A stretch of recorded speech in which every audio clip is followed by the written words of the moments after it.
This session is really dedicated to some of the most pressing challenges in food systems through a social justice framework sensitive to power imbalances and power struggles.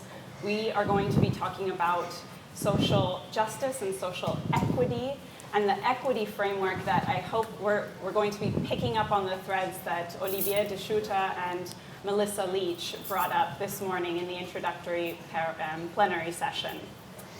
Throughout food systems, from production to consumption, injustices and power imbalances taint every link along the food supply chain. Whether we're talking about rising rates of hunger and malnutrition around the world, the exploitation of food and farm workers, indigenous people and communities of color facing inequities in health and access to land, communities and ecosystems subject to violence and extractive projects. The harsh reality today is that only a privileged few can benefit from sustainable lifestyles and healthy diets. But a food system cannot be called sustainable or regenerative if it doesn't nourish everyone.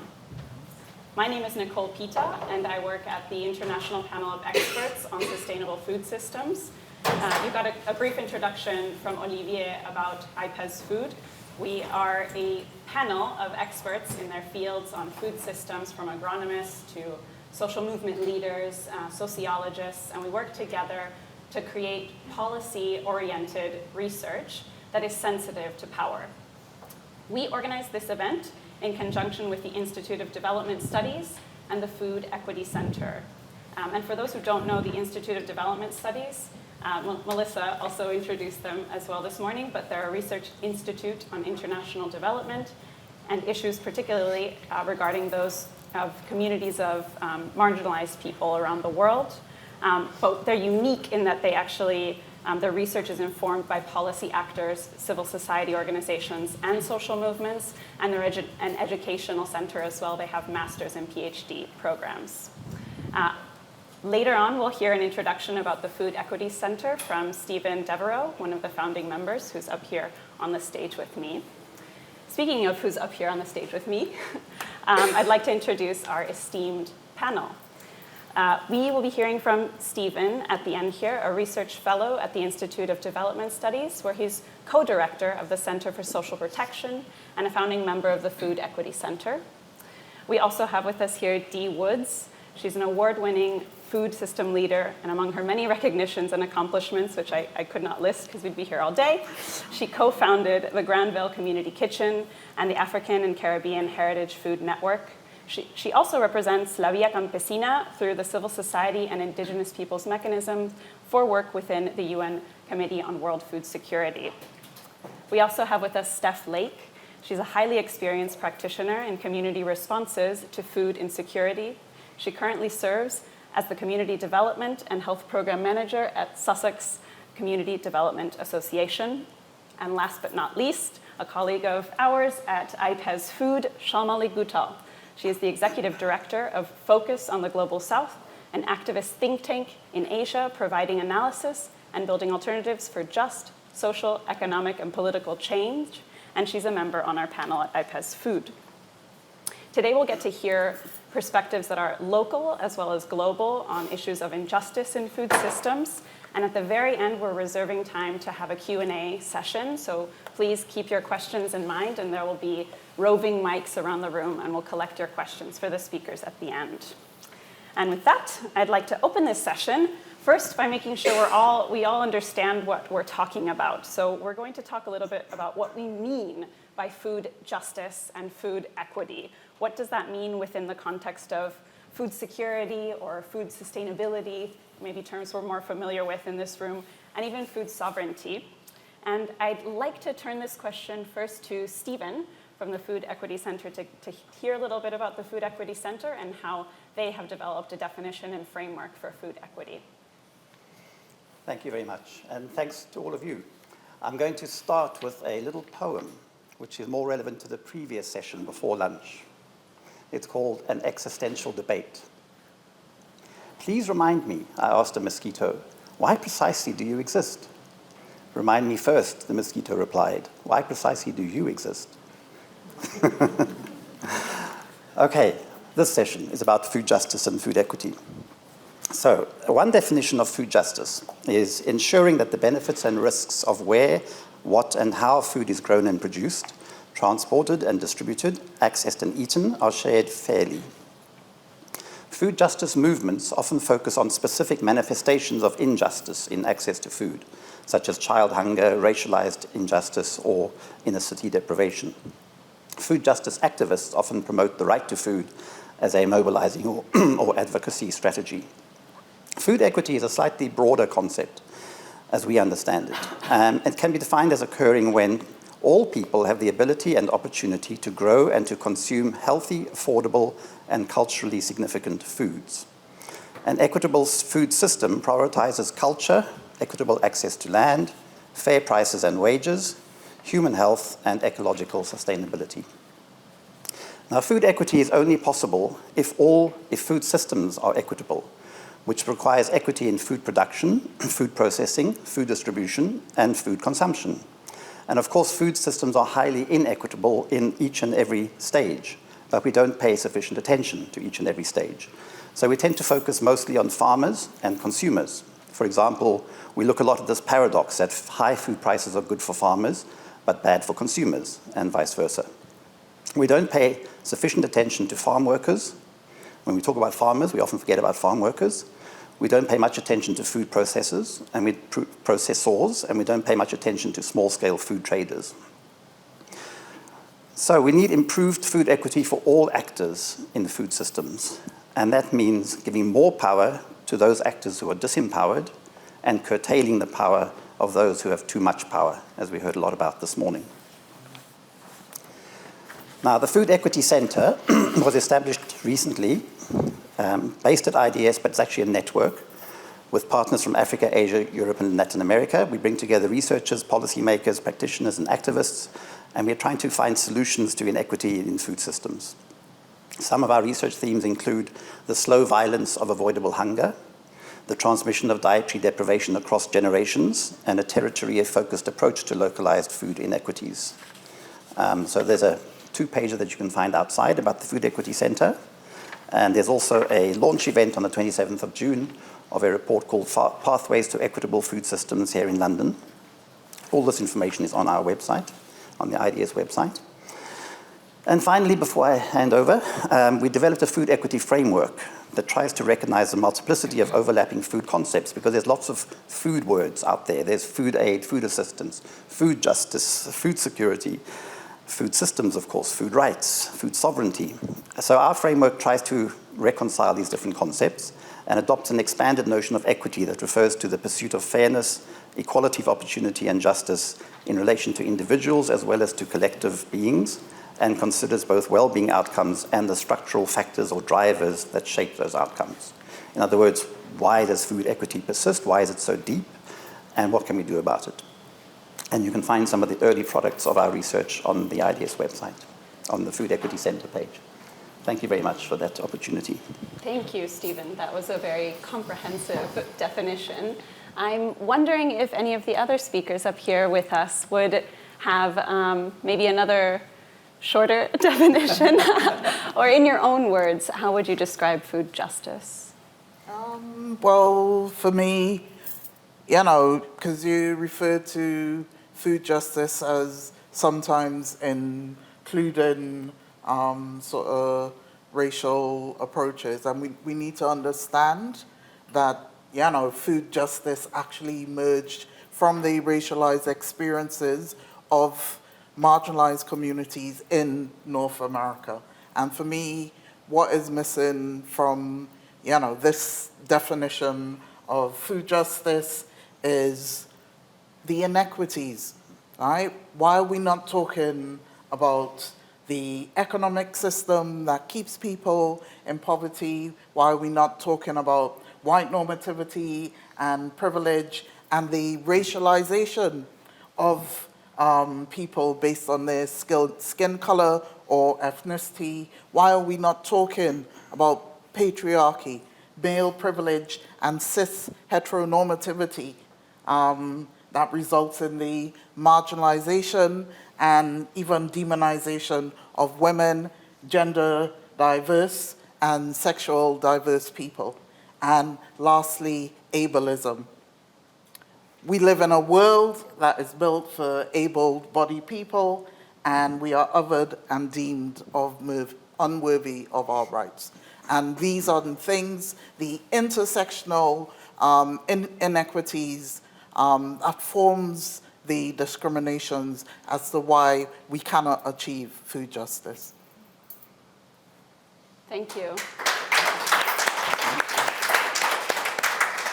Thank you for bringing up those root causes. Shamali, would you like to add something? Yeah, just a small thing that I'd like to add is that one of the aspects, I think, of injustice is that food system workers who produce majority of the world's food are usually the ones who are the first to face hunger, exploitation, malnutrition, and have to eat some of the least nutritious and the least healthy foods.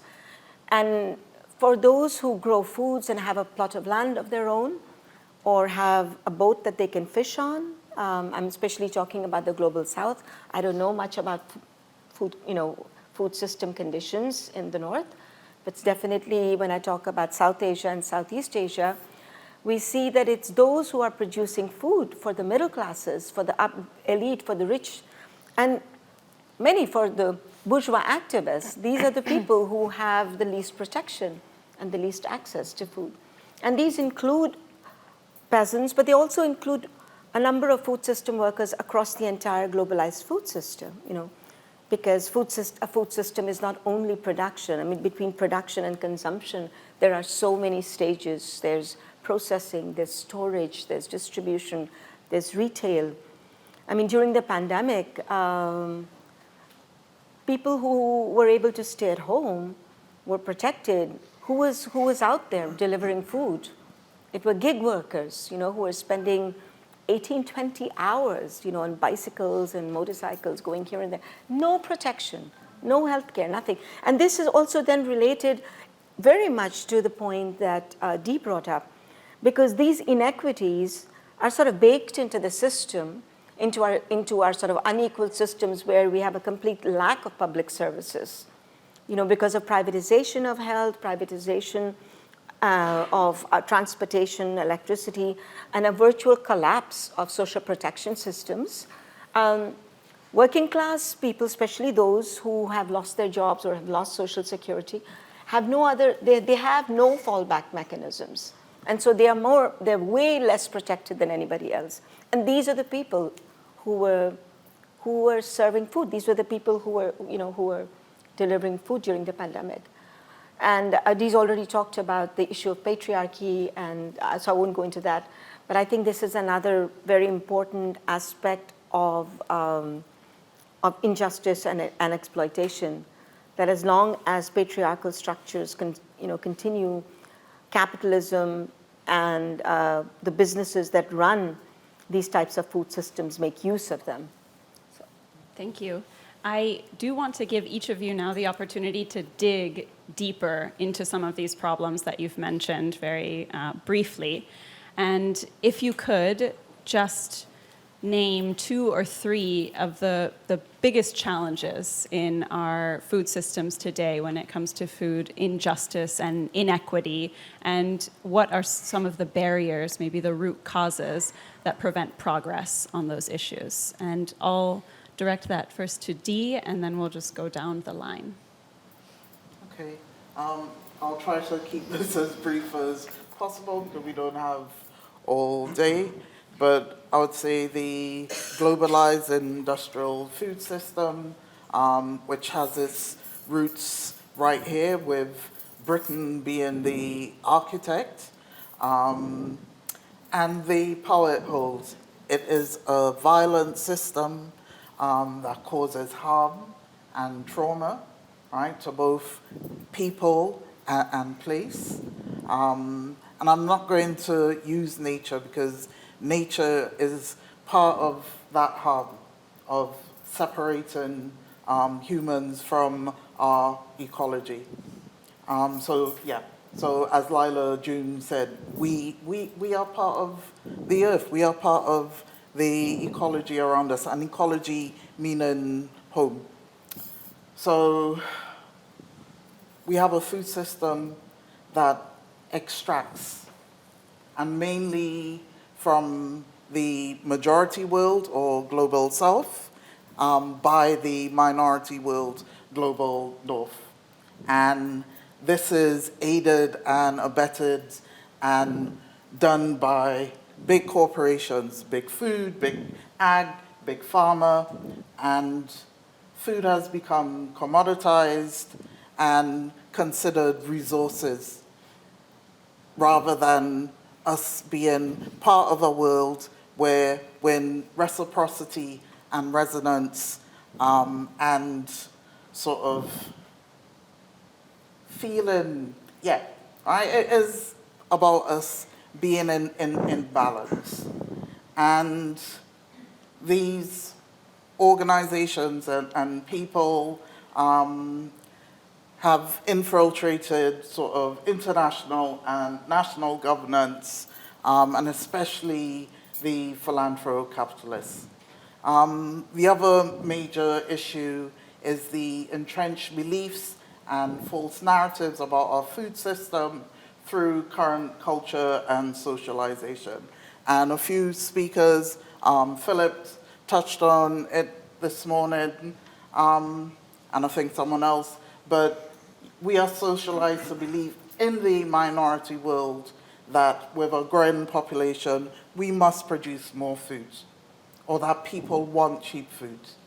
And we already produce enough food so that everyone can eat. The issue is the lack of access, lack of democracy, so that people can actually access that food.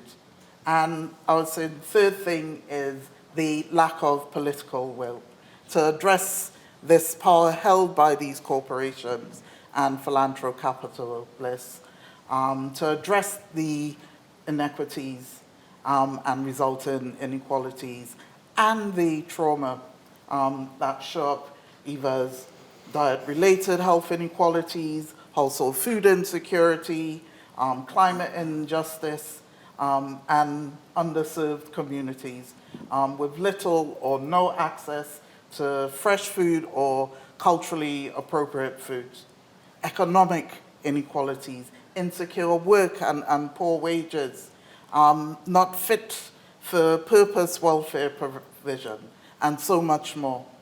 And the ecological impacts of waste, the loss of biodiversity, which we've spoken about this morning, the lack of access to land, loss of foodways, unhealthy environments. Our governance is not tackling any of this. The 1% are being maintained, whilst 99% are suffering. So the continued extraction, the continued colonialism, neocolonialism, globalization, we basically have a plantation system that marginalizes our local or territorial food systems based on our ancestral ways. And this impacts people who are othered, as I've said before, and it results in maldevelopment and underdevelopment. And we're seeing more and more of that in the minority world, the global north, as those divisions get wider. So we need politicians, we need participatory democracy to change this. Thank you. I love how you just crack through to the root causes.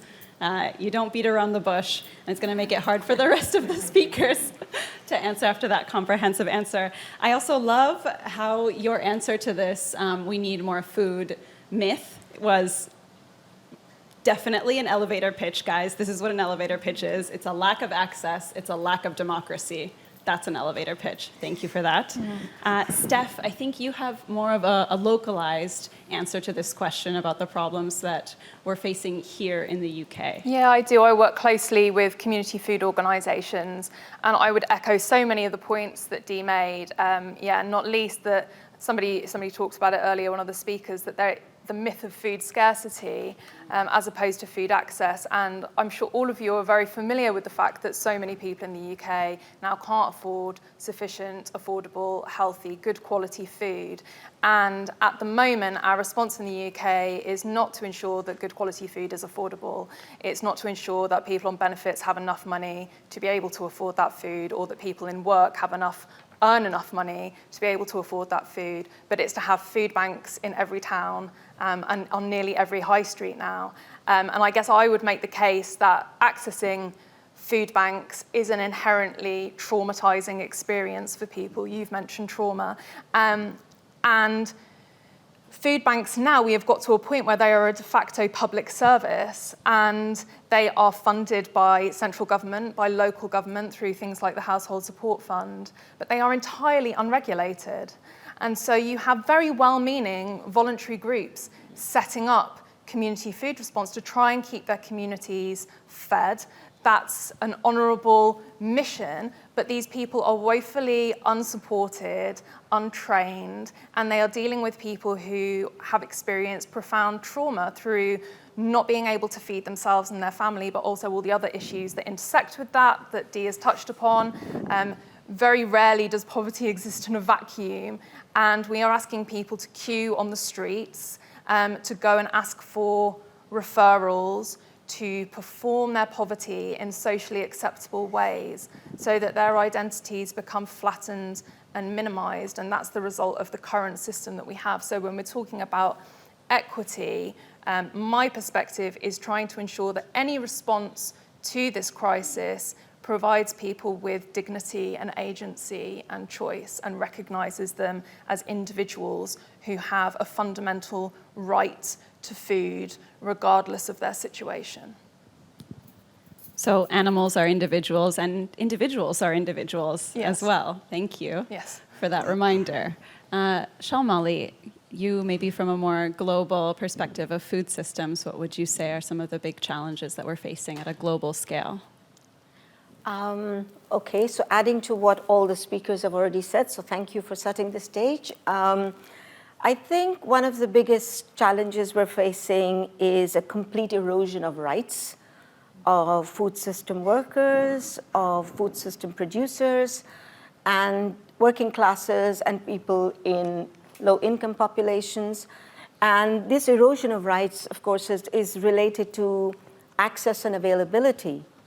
There's a huge amount of, there's a very deep-seated, structurally embedded discrimination in access and availability of food and in the erosion of rights.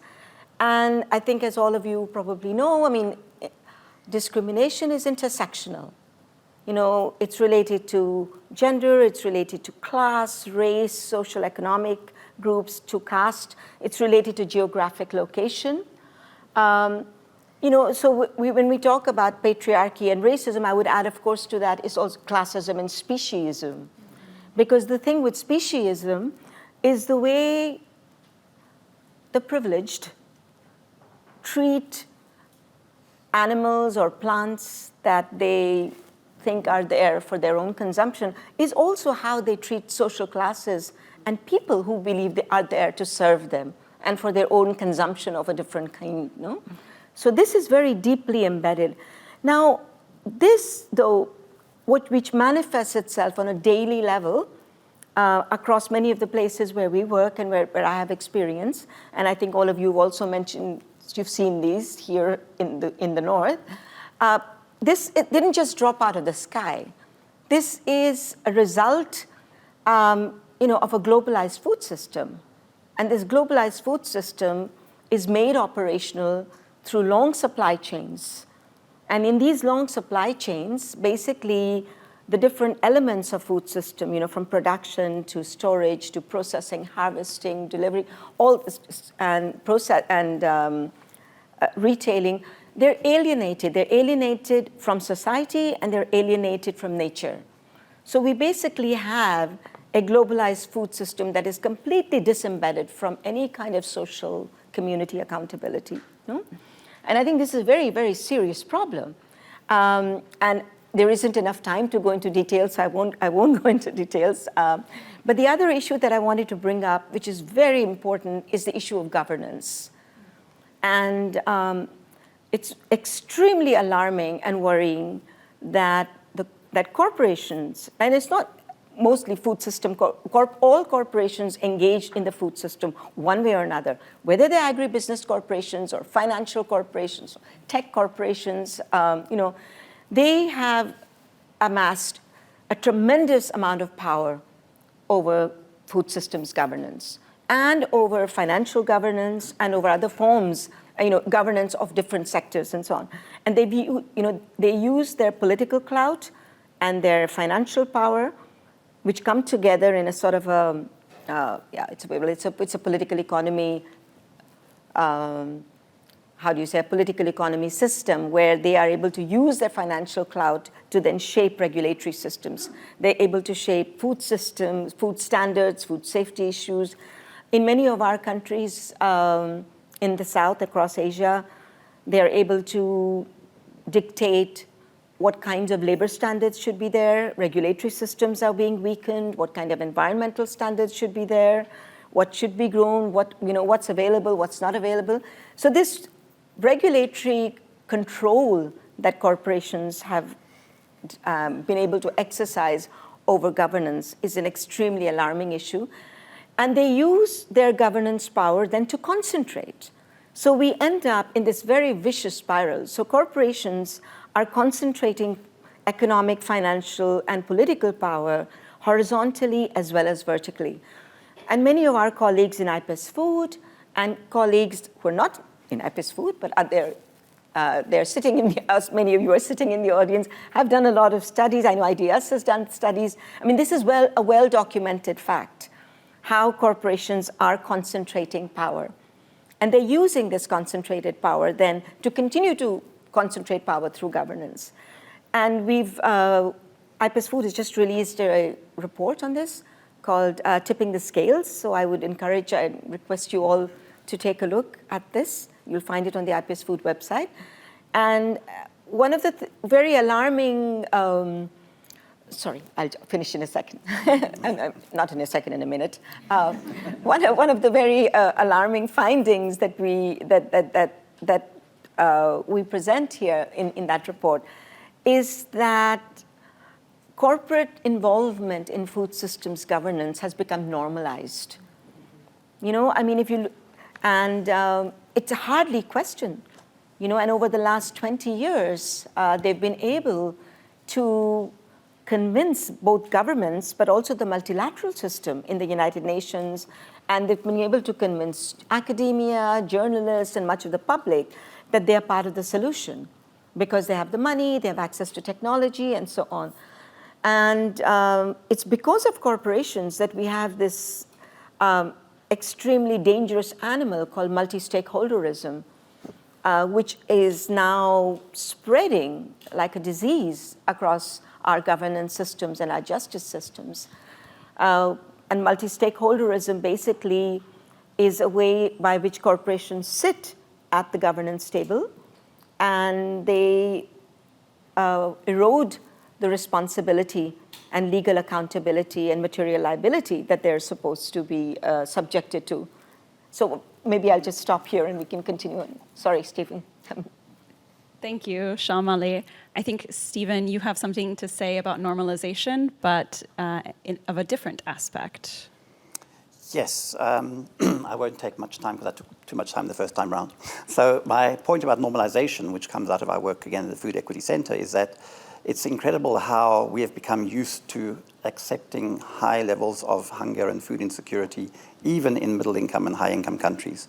And to me, when you were talking about the food banks, I mean, isn't it incredible and scandalous and unbelievable that people are depending on food banks for their survival in the 2020s? This is not the 1930s.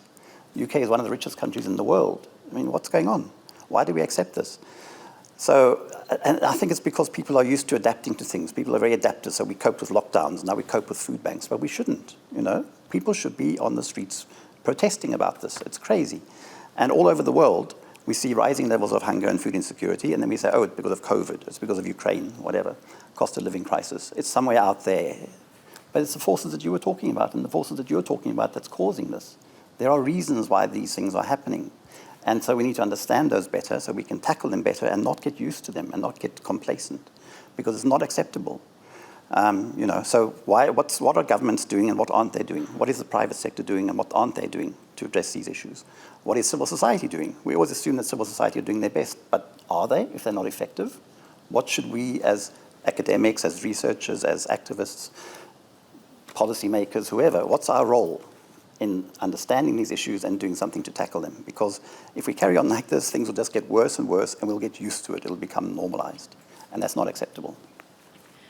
And in your research, too, you've pointed out that it's rich countries, too, that have normalized hunger, but also countries where there's a legal right to food. How has that happened? Yes, well, this is again a situation where we find increasing rights on paper all over the world, and you talked about the erosion of rights. The rights are there. The Universal Declaration in 1948 said there is a human right to food. It's there, and many countries have got that in their constitutions, or they have laws about that. They have acts on food security, etc. Programs. In India, there's a right to food. In South Africa, there's a right to food. In Brazil, there's a right to food, and yet people are hungry, Yeah. In India, they took the government to court and they upheld that, and the Employment Guarantee Scheme came in as a response to that people have an access to work 100 days a year, in theory, and often in practice, as a way of making sure that people don't starve. You should not have anybody starving in any country in the world, and if India can do that, guarantee 100 days of work to every rural household a year, then why do we have hunger in the UK? Thank you. The idea, too, that hunger is an individual person's fault, too, has been normalized. So we see it as an individual problem rather than a problem of failure of political will, like we've mentioned, failure of democracy, failure of social protection programs. Before we move on to solutions and pathways to food justice, is there anything that any of you would like to add? I just wanted to pick up on Stephen's point about the normalisation of food banks. I truly believe we will look back on this period of time the way that we look back on the Victorian workhouses, and just with absolute disbelief that this was happening in 2023 in the UK. And I think people are aware of the problem, but I think there is still a feeling that, that broadly food banks are doing a good thing. And if you're someone that goes out and donates to food banks, I'm not for 1 minute suggesting that you should stop that. But one of the comments that I hear so often is, oh, it's just so sad that they exist. And I'm saying that we shouldn't feel sad at this point that there are people who can't afford to feed themselves. We should feel profoundly angry, and we should be challenging the existence of food banks rather than just perpetuating their existence. And I know I'm speaking, with food banks all the time who absolutely acknowledge that tension. They don't want to exist, but the problem that they face is, at what point do they pull out from their communities to reveal that gap? At what point do they allow people to go hungry to make a political point? And that's what they're wrestling with at the moment. Yeah. And can I take you up on that? Because food banks only provide a small proportion of charitable food aid. Most people are accessing food from faith groups, their communities, their schools, and so many other iterations. And the issue is not just the normalization of food banks and food banking, it's normalization of charitable food aid. And that is what we need to counter. And personally, I think there's a dumbing down or a numbness in terms of societies reacting to that normalization. That goes alongside that lack of political will. The Global Food Banking Network recently had their convening in Mexico, and they sell food banking as the answer to poverty and to, the environment. And it is far, far from that.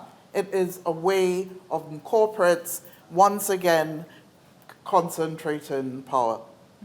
And I'm from the activist world. I'm an actionist. And we need to be, organizing within our communities. We need to be advocating and saying no. And it can be done. It can be done. May I add something here? Just a Sure. quick thing? Just one more, and we'll transition to solutions. Adding to what all the speakers have already said is that we're also seeing a deprivation, shall we say, or an attack on the rights of communities to be able to produce their own food. And we're seeing this happening through land grabbing, through land conversion, through deforestation, destruction of territories. I mean, there's a significant proportion. It used to be, well, the FAO said it used to be 60, 70% now. I think they've changed the statistics really. But a very large percentage of rural population across the global south was accessing food directly from its natural environment and was also feeding their communities. I mean, majority of the world, we can argue about statistics, but we can say majority or a significantly large proportion of the poor in the world, and I'm saying poor in quotation marks, are fed through small-scale food production. And it is small-scale food producers who not only produce, but they also forage and gather. Now, I'm not trying to romanticize this kind of food production, but the thing is, when trade and investment agreements, which move to which sort of, prioritize market access over food self-sufficiency and food sovereignty, when lands are converted for large-scale plantations, for large infrastructure projects, for special economic zones, and when oceanic and marine territories are destroyed, small-scale food producers are unable to produce either produce themselves or even forage and access and fish and hunt.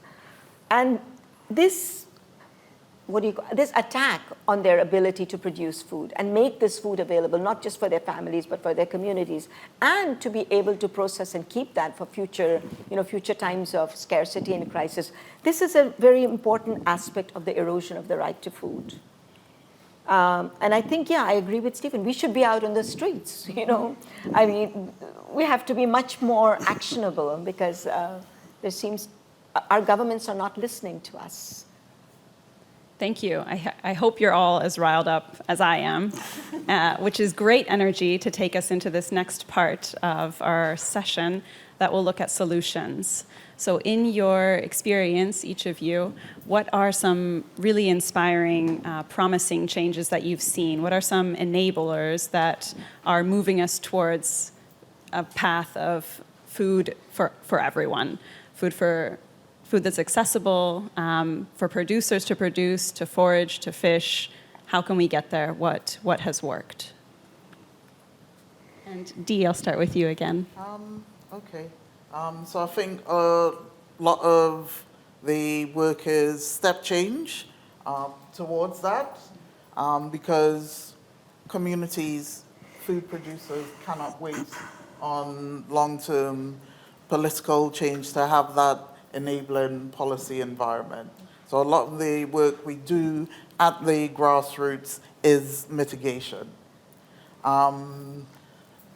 But alongside that, we need to have that advocacy work. So like work Shalmali and I do at the Civil Society and Indigenous Peoples Mechanism and in our own territories, advocating for change, sort of bring in the voices of people, sort of building the capacities of people to share their stories. But we also have to radically imagine the world we want to create. And we have all the answers, all right? And it is about looking back and bringing forward all those things that work. So we talk about social solidarity economics, coming out of sort of gift economies and where how indigenous peoples sort of worked. We have local solidarity partnerships for agroecology, community-supported agriculture, sort of food hubs, developing short supply chains. My project, for instance, Granville Community Kitchen, we made a hard decision in the midst of the pandemic to stop our food aid, except for like people who really cannot access food because of our racist immigration laws. And we focus on developing access to food. And it is difficult. So we grow some food, we buy in some food, we work with farmers, both here and abroad, because we're talking about an area of London where there are almost 400 languages spoken. So if we're talking about culturally appropriate foods, right, a lot of that food can't be grown here. We've had a people's food policy. There's a people's land policy proposals. We're looking at economic transformation, degrowth, in comparison to the growth that someone was speaking about this morning. All right, we have finite resources. All right, we need to be looking at degrowth. All right, but also things like care, truly holistic care, and not just about people. Right? What would a caring economy look like? And there are some people imagining that, but it needs to be wider. We need more people thinking about that. The narrative change work, all right? Because there are all these false narratives out there, and it is for us to counter that and to reclaim words such as sustainable, such as regenerative. For anyone who comes from a major city, regeneration is a dirty word, right? Because it is about exclusion, social and ethnic cleansing. So how do we reclaim that so that it truly means regeneration? And then we've already spoken a bit about, those frameworks of intersectionality, and interdependence, which comes, from the disability and healing justice movements. How can we transform all this trauma and extraction and become people who really look after each other and our home? Yeah, that's just some of it. Thank you.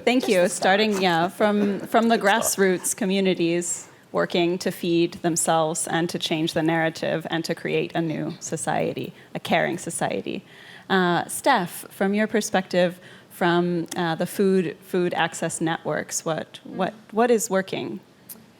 Yeah, so I think that the ultimate solution we should remember is to ensure that everybody has access to affordable food. And I think there are people far more equipped today to explain how we can get there. But for me, I'm interested in the community-rooted responses to the system that we're living in at the moment. And I've worked with 2 communities to develop community supermarkets, which are they can be framed as alternative to food banks, but they can also just be framed as community food projects. And I think it would be good to see more projects like this. Crucially, they need to be open access spaces that anybody can attend for all sorts of reasons. And they need to provide people with choice and dignity and agency. and high quality and nutritious food. That is the focus. And also social spaces. I think, we haven't really talked today about the social function of food, and how if you're living in food insecurity, how your world shrinks if you can't afford to go out for coffee with a friend, or go out for dinner, or to have people over to your house for dinner, or to share food. So often you're then shrinking your world, and you don't have those social connections that are formed. So I think having community spaces where people can cook together and share food together, that, like I say, are open access, because we don't know why people might want or need to access those spaces. It might be for so many reasons. So, it's important that we're not asking people, like I was saying earlier, to perform their poverty in socially acceptable ways, or to jump through hoops in order to access those spaces. So I think there are some really incredible community solutions happening in the area that I work in, Lewes District, particularly on the south coast of England. And then the other thing, I think, Dee's touched on this, it's about centering the narratives. I think, food banks within our culture are visible to a point, but I think the people who are using them at the moment, who are using the kind of the charitable food support, are often invisible, and their stories are certainly invisible. And there might be one or two kind of cases of nurses that kind of get into the press and attract a little bit of attention. But generally, like I'm saying, those identities get flattened. And I still believe, as you said earlier, Nicole, that there's a huge amount of stigma around food insecurity, and an emphasis on personal responsibility. And too often, the solutions that I see being offered are about teaching people budgeting skills, or teaching people basic cookery skills. People who are living on universal credit will budget better than anyone you will have met, yes. Probably the people teaching those courses. And yet we think that these are the solutions, is to look at the deficiencies in those communities, and how can we step in and teach people how to do it right. And actually, that's not what we need to do. And we need to hear from those people. We need to hear the complexities of their situations. I'm running a project at the moment, which is an inequality truth hearing, which is about bringing together a panel of experts by lived experience with policymakers, because I think it's important to get those people in the room together. And that sort of work, I think, can be powerful in terms of trying to challenge some of those stereotypes and misconceptions. Thank you. I'm going to ask you about that afterwards when we have more time. And I want to hear more about the community supermarket. That sounds so interesting. Shalmali, from the global food perspective, the transformation that we need, how do we get there? Well, I think one very important thing that we have to do is to recognize, name, show, expose, and address the structural violence of the global food system. It's very important. And it's very complex, but it's not difficult to do, because it has the violence is it has many dimensions, but it's not rocket science to be able to find the structural violence and to be able to expose it, because and I think all the speakers have already talked about the different dimensions of it, so I won't take time on that. So I think this needs to definitely be exposed and addressed. Governments have to be forced to act on behalf of the public interest. And the public interest is not corporate interest. What's good for a corporation is not necessarily good for the public. And in fact, it usually is not good for the public. Forget about the necessity. We know that, no? So we have to retake the economy. We have to retake governance. We have to move the global economy, but the economies in our respective countries, move them towards public economies that actually respond to what is genuine, public interest. So that's one thing. And how to do that? Well, one thing is that food systems governance needs to be human rights based. And not only human rights as individuals, because it's, as Dee and others and Steph pointed out, it's not that people are hungry because of their fault. No, there are larger structural forces, and rights are individual, but they're also collective. And in fact, collective rights are particularly important, and they've been recognized in international conventions and so on. But conventions aside, I think we have to think very carefully what it means to have rights-based governance. So if you look at the right to adequate food, it's a perfect example of the complexity and indivisibility and universality of rights. because the violation of the right to food results in the violation of so many other rights. And similarly, the violation of other rights, domestic violence, arbitrary incarceration, enforced disappearance, the arrest of workers for not being able to associate, taking away, their rights to association. All these result in the violation of the right to food. Land grabbing, the military violence that peasants and fisher folk and indigenous people face when they try to stop deforestation is a violation of rights. It results in the violation of food. So I think as the public, we need to engage in these discourses. They're not difficult to do. I mean, but I think we need to engage in this and hold our governments accountable and demand that they shift their allegiances. They have to work for us, basically, and they have to work for those who are facing hunger and exploitation and patriarchy and racism and speciesism and ableism and all those. Now, where have I seen this in action? In the food sovereignty movement. The food sovereignty movement, and which is a broad movement, many of us are already part of this movement. This is where we've seen this level of activism which connects local to global and makes the connections horizontally and vertically, And all of you can read about food sovereignty. In fact, I would invite you to, I hate to use the word Google, well, Google's a big corporation, but we use the search engine. Go to a website called Nyeleni, Nyeleni.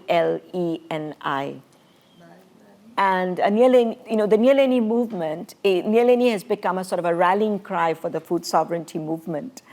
And what food sovereignty does and what the Nyeleni movement has done is taken food out of the realm of being a market commodity and pushing and arguing and fighting and succeeding actually in re-embedding food, in the social, ecological, cultural, and sort of local context. And, as a source of nutrition, livelihood, meaning, relationships, culture, the whole issue of people's sovereignty over food. And it's a right. It's the right of peoples to save healthy food that's produced through cultural means, etc. So I won't go into all the details of that. You'll find this on the website. But I just, if I may have another minute, just to give a quick... Sure. Do leave time for Stephen, though. Okay. No. First, Stephen. Please. I just would like to say that, the Nyeleni movement started in 2007. In Mali, in Selingue. There was a big meeting on an international forum on food sovereignty that brought more than 500 people together. That was the first Nyeleni gathering, and from there, it's grown. And there have been number of other Nyeleni gatherings which have actually brought together such a wide swathe of people, from different sectors, policymakers, workers, grassroots communities, to basically figure out how do we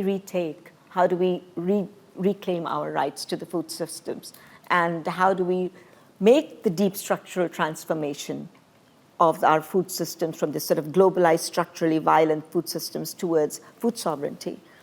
And the Nyeleni movement and food sovereignty is not autarkic.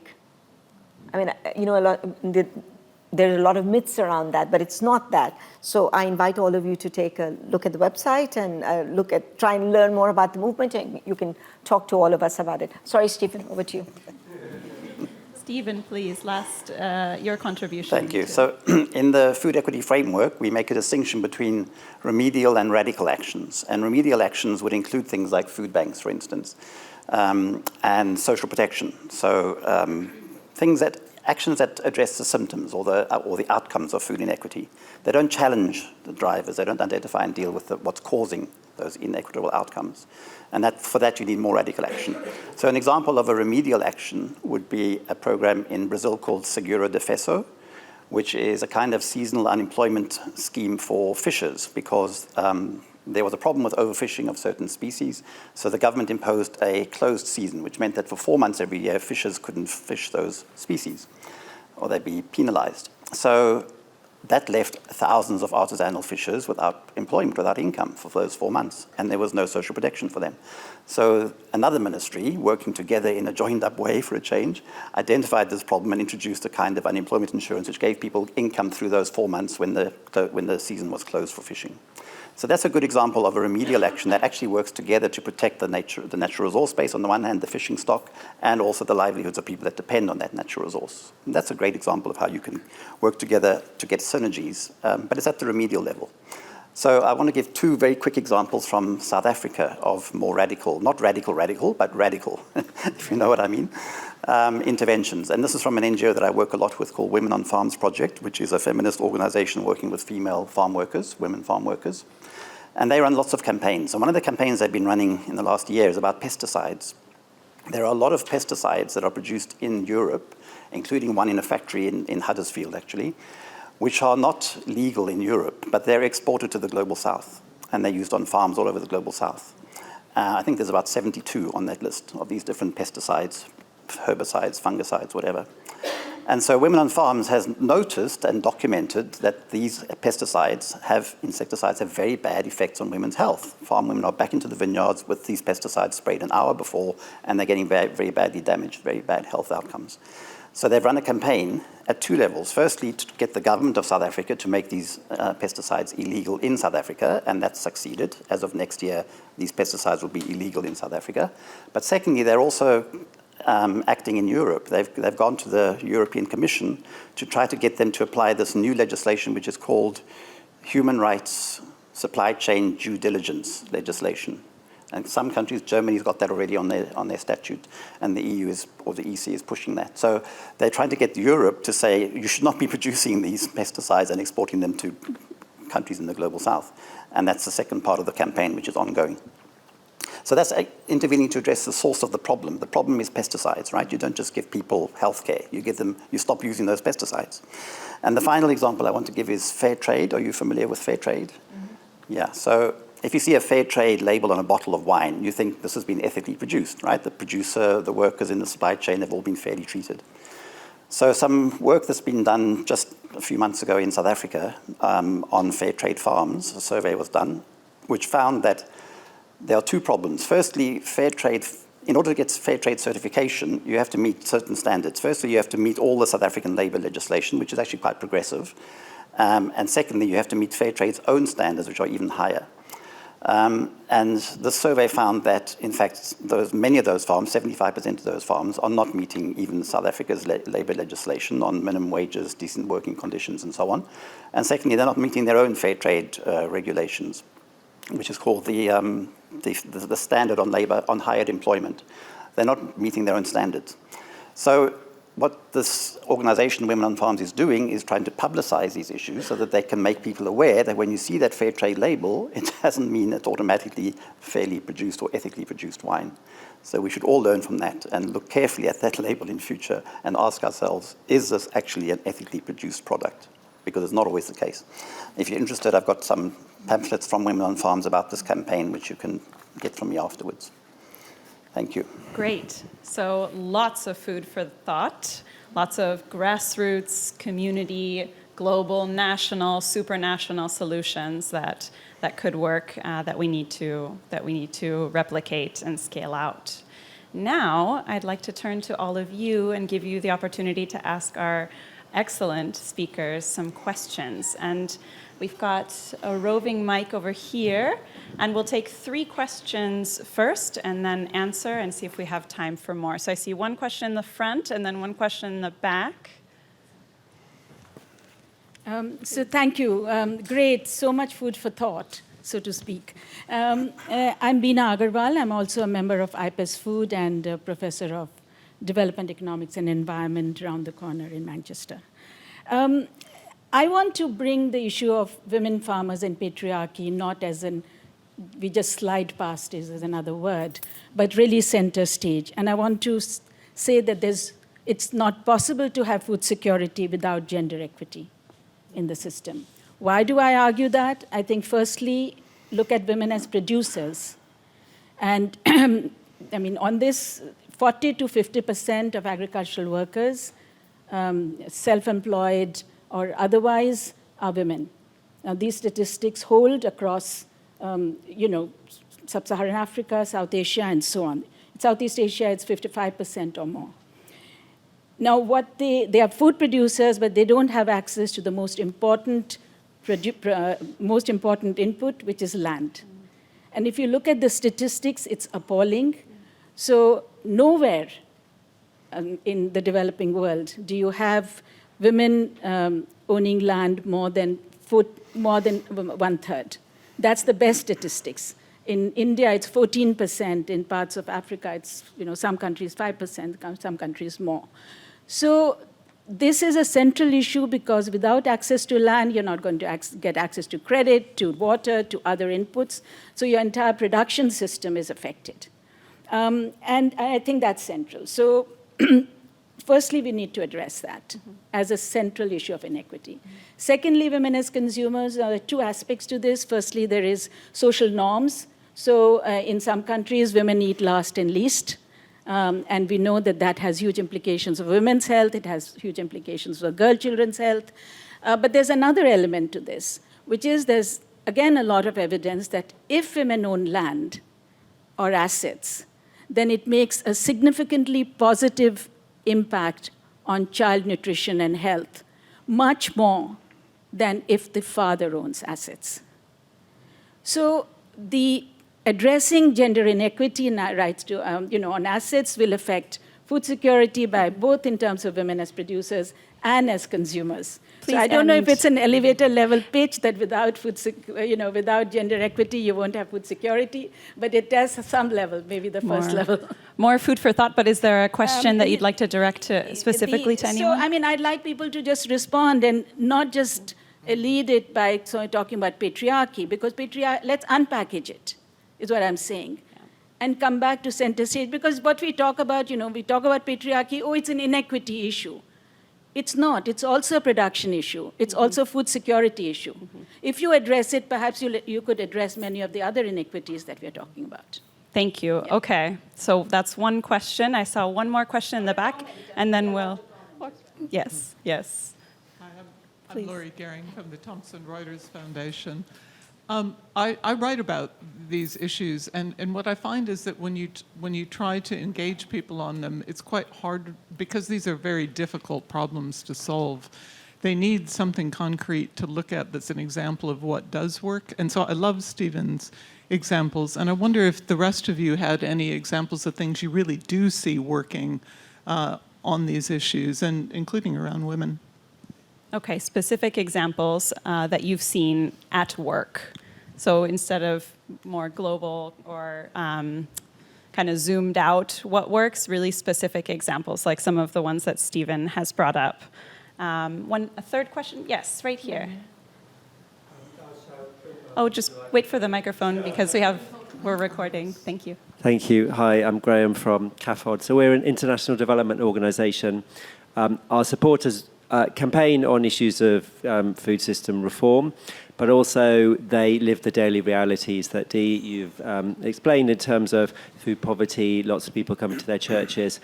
I'd be really interested to know, how have you successfully helped people make the links between a broken global food system and the daily reality that they are facing in a way that mobilises people to get stuck into local issues as well as to have a global concern for fighting for change? Thanks. All right, so the first question on women farmers and patriarchy, if anyone would like to respond to Vina's comment. And then if anyone would like to give another specific story of success, we want to hear more stories. And then lastly, this question on the broken global food system, how to make that connection from a global food system to the local reality of people, maybe stories that work or narratives that work to make that connection. You want to start? No. You can take any of the questions. Well, I can give you some examples from Cambodia, for example, where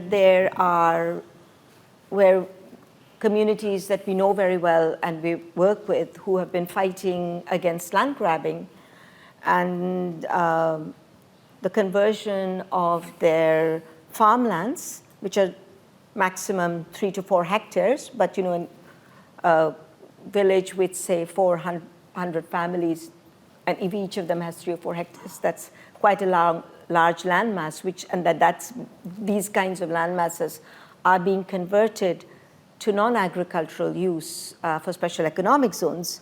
So communities have been fighting that, and women have been leading the struggle.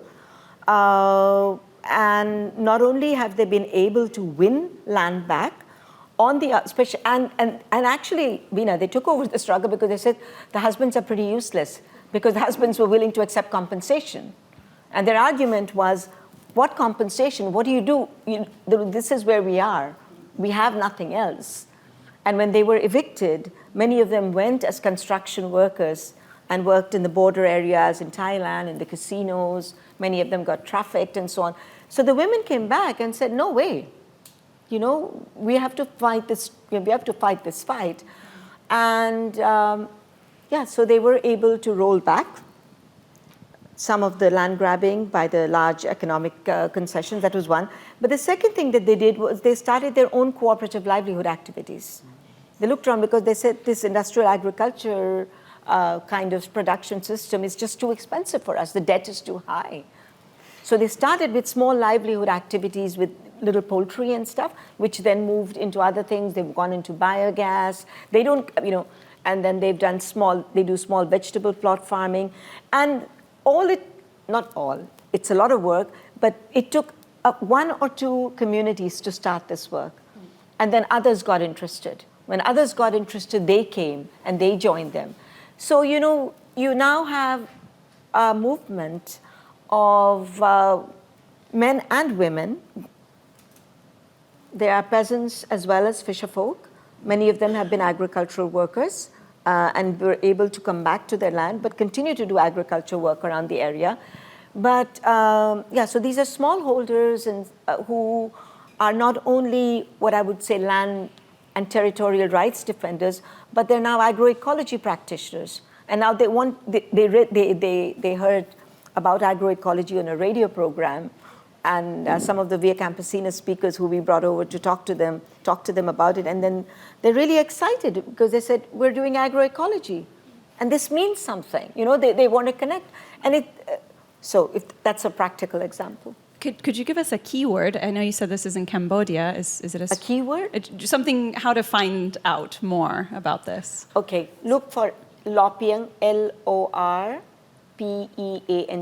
that's one. Lorpeang? Lorpeang. Another one is you can look at the struggle against PAPMEX.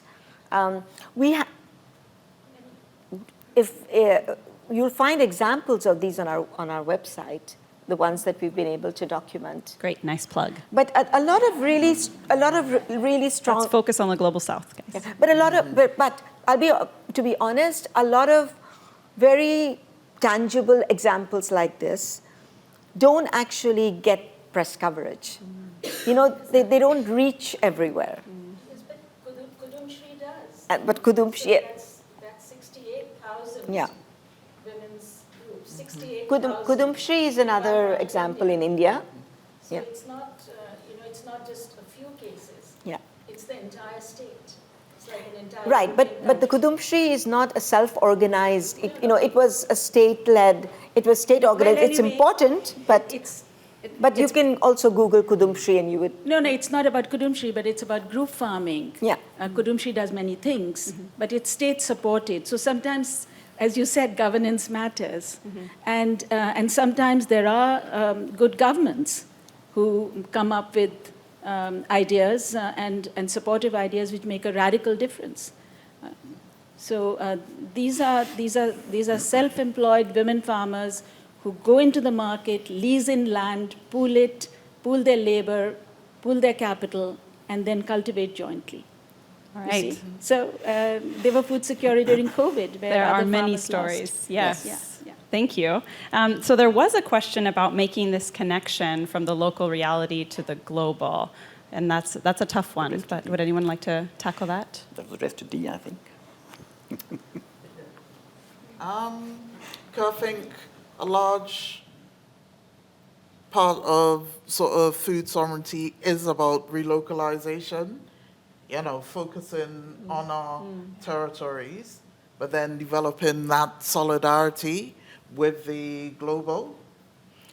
So like with Land Workers Alliance, we have our solidarity trade that we're starting with indigenous peoples in Brazil as, part of the work we're doing in the international. All right, but Bina, I thoroughly agree with you about we have to unpack what that patriarchy means. We, as women, cis women, gender diverse people, I'm not going to leave out gender diverse people because in our cultures, we were accepted, and I'm saying we, and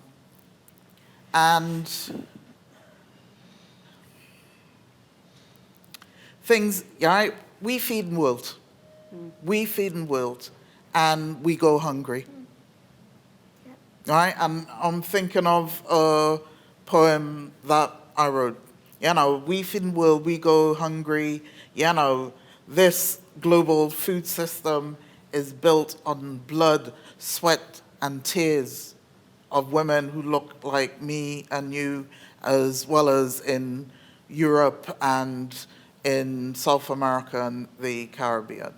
All right? And when we start unpacking that from land, why are we still thinking about sort of private ownership, right, which is a colonial import and imposition, all right? We need to be radical. We're spinning this word radical, all right? But we need to attack things at the root, grasp things at root, as Angela Davis said, all right? And we need to reclaim our systems and ways of being, all right? So for me, as an anti-colonialist, as a decolonialist, I'm looking at all those radical ways that people are shaking up things. So I work with a group of cocoa farmers, and it started in the Caribbean. They call the Cross Atlantic Chocolate Collective, also known as if you look up, the Chocolate Rebellion.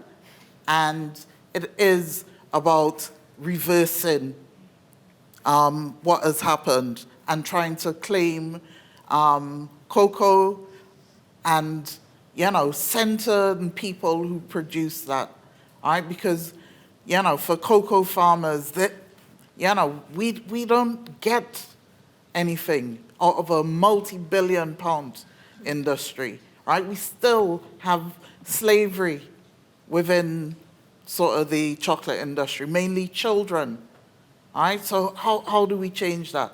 That's how we're trying to do that. And we have that group farming in Africa, thousands of women farmers, all right, in collectives, right, working and producing their own chocolate and bringing that to the world market.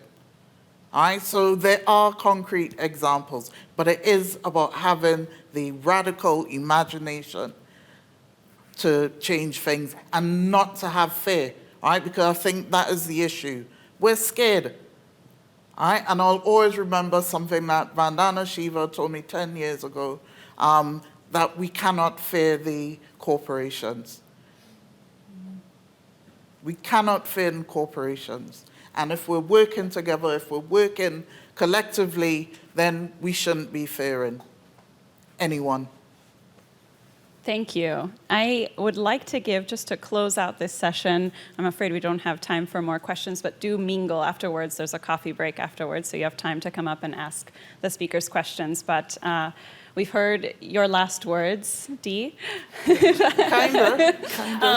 We can come back to you, but I'd like to hear, if you could, just one sentence, one take-home message to everyone here in the audience as they continue on to listen to more plenary speakers and continue through the conference. One take-home message. Who do Can we start with? Whoever feels Stephen. most inclined. Thank you. I came to this conference feeling slightly pessimistic because I think there are such huge forces out there which all seem to be going in the wrong direction. And so many indicators that are going in the wrong direction. You know, the SDGs are like a distant dream already. Anyway, so my take-home message is I'm actually inspired, especially by things that I heard this morning, but also on this panel, that there are possibilities for change and change is happening.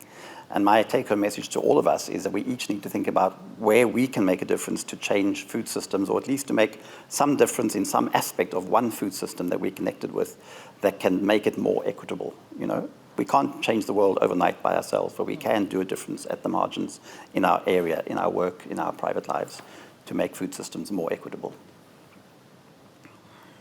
Thank you. Shalmali? Well, my take-home message is that there are many forms of organizing in the world, and people are doing it.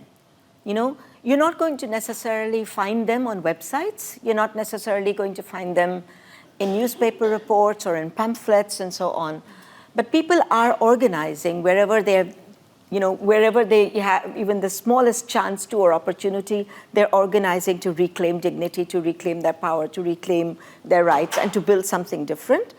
So my request to all of you is join the struggle. Join the movement, join the struggle. There are lots of problems, and understanding and unpacking the complexity of those problems is an important part of the struggle. But so also is then looking for where people are organizing, because it's not going to come to you on a platter. So unless the public actually gets involved, unless your shoes hit the road, what is it? Boots hitting the road? Something like that. So unless you kind of pound the pavement, look for where you can support struggles, and you will be welcomed.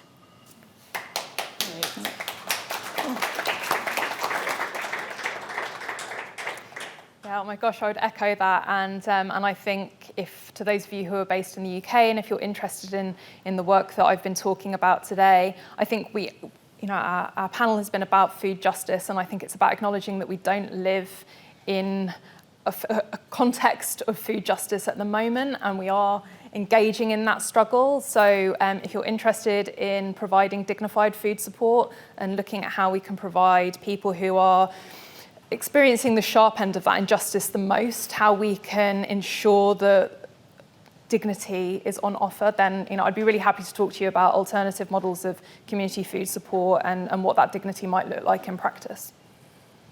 Thank you. Dee, couple last words. I am the dream of my ancestors manifested.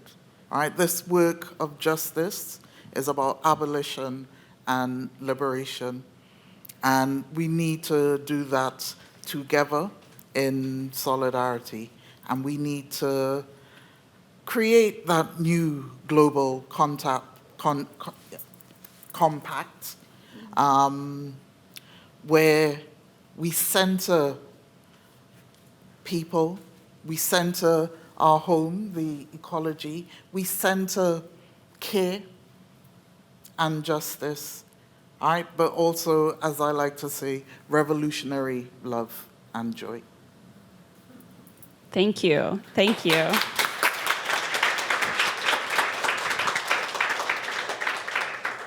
Thank you all for joining us today. I would just, if I could, one last word myself, is just get used to radical solutions, because we live in a time of crisis. We live in a time of food price crisis, climate crisis, biodiversity crisis, and the only thing to get us out of that is transformation, really transformative, radical changes to the food system, to knowledge, to power, to politics, and that means radical solutions. So get used to the word radical. Thank you all for joining us today. You're free to go on your coffee break.